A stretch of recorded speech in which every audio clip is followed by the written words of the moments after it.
Music சூப்பரா out ஆகியிருக்கு. இப்ப எல்லாம் த்ரில்லர் படம் என்றால் சொதப்பி விடுகின்றார்கள். ஆனால் இந்த படம் சூப்பராக உள்ளது.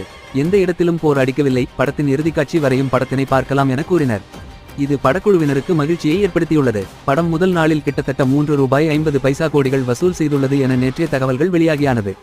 மேலும் விடுமுறை தினம் மற்றும் வார இறுதி நாட்கள் வரவுள்ளதால் படத்தின் வசூல் வரும் நாட்களில் முதல் நாள் வசூலை விடவும் அதிகமாக வாய்ப்புள்ளது எனவும் கூறப்பட்டது. இந்நிலையில் படம் இரண்டாவது நாளில் படம் ₹2.50 கோடிகளை வசூல் செய்துள்ளது. படம் முதல் 2 நாளில் ₹6 கோடிகளை வசூல் செய்துள்ளது.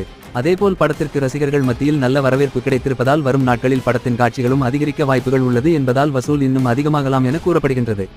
டிமாண்ட் டி காலனி 2 படத்திற்கு நல்ல வரவேற்பு கிடைத்ததால் ரசிகர் ஒருவர் பிரியா பவானி சங்கரை எக்ஸ் பக்கத்தில் டேக் செய்து தலை நிமிர்ந்து நடங்க பிரியா பவானி சங்கர், நீங்க நடிச்ச படம் ஹிட் ஆகிடுச்சு என பதிவிட்டார். இந்த பதிவுக்கு பிரியா பவானி சங்கர், நான் எப்பவும் தலை நிமிர்ந்து தான் சார் நடந்துட்டு இருக்கேன் என நச்சுன்னு பதில் சொல்லி உள்ளார்.